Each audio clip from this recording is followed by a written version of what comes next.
नमस्कार साथियों, मैं निशात रोहान।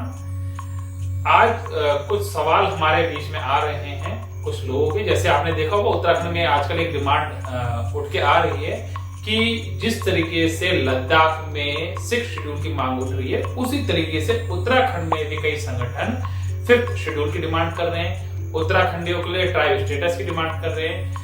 हिंदी में कहें तो संविधान की 5वीं अनुसूची की डिमांड कर रहे हैं और जनजातीय दर्जे की डिमांड कर रहे हैं। और कई लोग मूल्यवास 1950 की भी डिमांड कर रहे हैं, जो एक तरीके से ट्राइब की ही डिमांड है, क्योंकि ट्राइब लोगों को ही मूल्यवास 1950 मिलता है। दूसरा, कई सारे लोग नदी जंगल पहाड़ पर भू कानून की बात कर रहे हैं, तो वो भी 5th शेड्यूल की ही डिमांड है, क्योंकि नदी जंगल पहाड़ पर जब पूरे में भू कानून लगाना होता है तब 5th शेड्यूल ही होता है, उसके अलावा और कोई नाम उसका होता नहीं है। तो आइए चर्चा करते हैं वो कैसे हो सकता है। तो बजाय कि हम ये चर्चा करें पहले कि उत्तराखंड में 5वीं अनुसूची कैसे लगेगी या यहाँ के लोगों को जनजातीय दर्जा कैसे मिलेगा, हम पहले चर्चा करते हैं कि और राज्यों को कैसे मिला या और लोगों को कैसे मिला है। तो हमारे बीच में जो नॉर्थ ईस्ट के जो स्टेट हैं वो हमारे पास एक उदाहरण है, और ये आपका जौनसार एक इलाका है, वो एक उदाहरण है। तो सबसे पहले करते हैं 5वीं अनुसूची की। तो 5वीं अनुसूची कैसे मिलती है? पूरे देश में अंग्रेजों ने शेड्यूल डिस्ट्रिक्ट एक्ट 1874 लगाया था। तो जहां जहां ये शेड्यूल डिस्ट्रिक्ट एक्ट था, उन्हीं इलाकों में कुछ समय बाद 1935 में बहिष्कृत क्षेत्र घोषित किए गए थे पूरे देश में अंग्रेजों के द्वारा। और वो बहिष्कृत क्षेत्र वो थे जहां के लोगों को अंग्रेज लोग ट्राइब मानते थे, और उनके आसपास के जो क्षेत्र है उनको ट्राइबल एरिया मानते थे।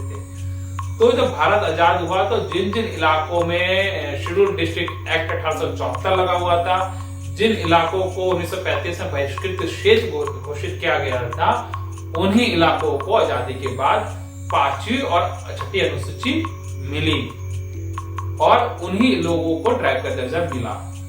तो इसका मतलब एक और बात आपको बड़ी हैरानी की बात चलेगी कि उत्तराखंड में भी शेड्यूल डिस्ट्रिक्ट एक्ट 1874 लगा हुआ था। आपका अंग्रेजों ने उसे 1935 में गढ़वाल कुमाऊं के क्षेत्र को बहिष्कृत क्षेत्र में डाला था।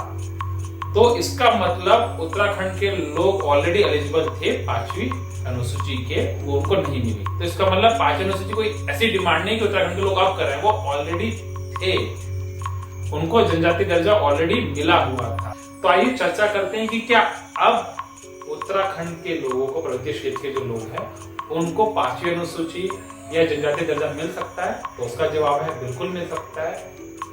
तो जानते हो कैसे मिल सकता है? तो सबसे पहले तो भारत सरकार की लोकल कमेटी एक 1965 में बनी थी, जिसमें बताया गया था किन समुदाय को ट्राइब का दर्जा मिल सकता है। और आपको बड़ी हैरानी होगी ये जानकर कि आजादी के वक्त 1950 में जब ट्राइब का दर्जा मिलना शुरू हुआ तो 225 जातियों को जनजाति का दर्जा मिला या समुदाय को जनजाति का दर्जा मिला, लेकिन आज 725 जातियों को जनजाति का दर्जा मिल चुका है और 225 और समुदाय हैं जिन्होंने डिमांड करी है कि हमें जनजाति दर्जा मिले। तो ये बिल्कुल संभव है, और अभी भी सरकार ये मानती है, भारत सरकार, कि बहुत सारे समुदाय ऐसे हैं जो जनजातीय हैं, लेकिन उनको हम जनजातीय गिनती में नहीं ला पाए। तो सरकार अभी भी खोज रही है कि कौन कौन सी जातियों को जनजाति में शामिल किया जा सकता है। तो लोकल कमेटी की चर्चा करते हैं जो 1965 में बनी थी, उसके अनुसार भारत सरकार की कमेटी, उसके अनुसार सबसे पहले क्राइटेरिया ये है कि वो समुदाय जिसकी भौगोलिक स्थिति अलग हो, वो ऐसी भौगोलिक स्थिति में रहता हो जो बाकी भारत से बहुत अलग हो। तो उत्तराखंड के पर्वतीय क्षेत्र के लोग बिल्कुल इसमें फिट बैठते हैं, क्योंकि पर्वतीय जो क्षेत्र है, पहाड़ है, वो मैदान से बिल्कुल डिफरेंट है। दूसरा, वो कहते हैं कि वो लोग जो सामाजिक और आर्थिक रूप से बहुत पिछड़े हों।